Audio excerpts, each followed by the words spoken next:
You are owed billions of dollars in this state. And if you want to know where I keep coming up with that number with billions, I will tell you it's a result of public records that I've pulled in cities and counties across the state, sort of aggregating total amounts of fines that are recorded, and extrapolating that across the cities, across all the counties in the state of Florida. And when I say that you are owed billions, it's because if cities and counties would fulfill their duties and obligations to collect this money, your taxpayer burden would be lower. And the call to action here is to follow each of these cases, understand what I'm talking about here, reach out to your local officials, city council, mayor, elected officials, appointed officials, city manager. And it's a simple question.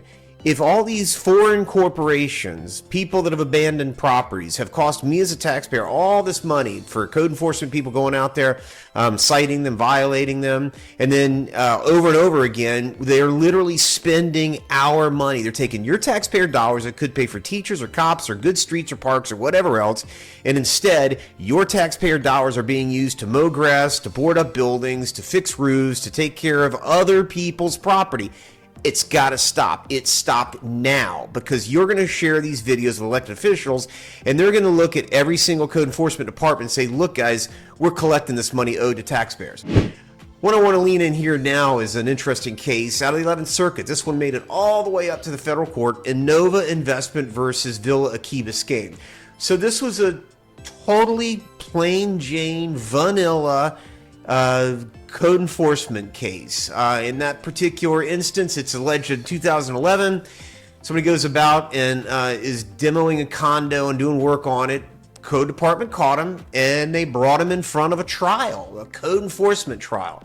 And there was a $4,000 penalty, right? $4,000. You did something wrong, you got to fix it, $4,000. Well, they appealed that. So they exercised their rights and they appealed it. And the board said, sorry, you had evidence, you had a trial, and therefore we're going to find that $4,000 is owed. Further warned that if you don't correct it, you're going to have an ongoing, continuing civil penalty. Apparently they didn't correct it, because in the appellate opinion here it says, and Innova did not cure its violations until November 5th, 2012. 231 days past the board's 60-day deadline. So the board assessed aggregate penalties of $924,000. All right, folks, presumably Innova are big boys and girls. It's a corporation. They've got property that's obviously very expensive. Key Biscayne is a gorgeous area of the state.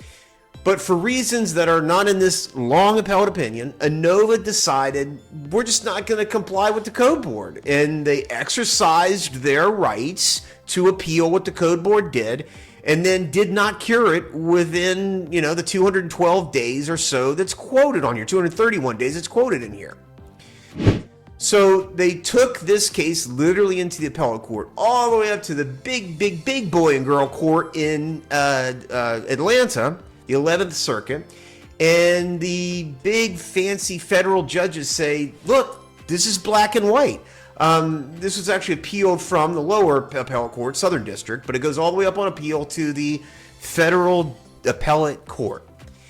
And this case stands firmly for the proposition that cities and counties have a duty, have an obligation to collect all monies that are owed to them, because it's owed to the taxpayers of a community. And so to the extent that any elected official questions, oh man, is this fair, or should we be doing it or not? The answer to the question is Innova Investment versus Village of Key Biscayne, in which the 11th Circuit Court of Appeals, big, bad, and good, big, bad, big, and powerful appellate court judges, federal judges said, you have the right to enforce these things. And that's the case I'd urge you to lead heavily into. So when you're talking to elected officials, city, council, mayor, you're telling them, look, I want my tax burden lowered. I don't like these junky properties around me. There's a whole range of case law that supports the proposition that cities and counties need to be doing this important action of enforcing their own liens.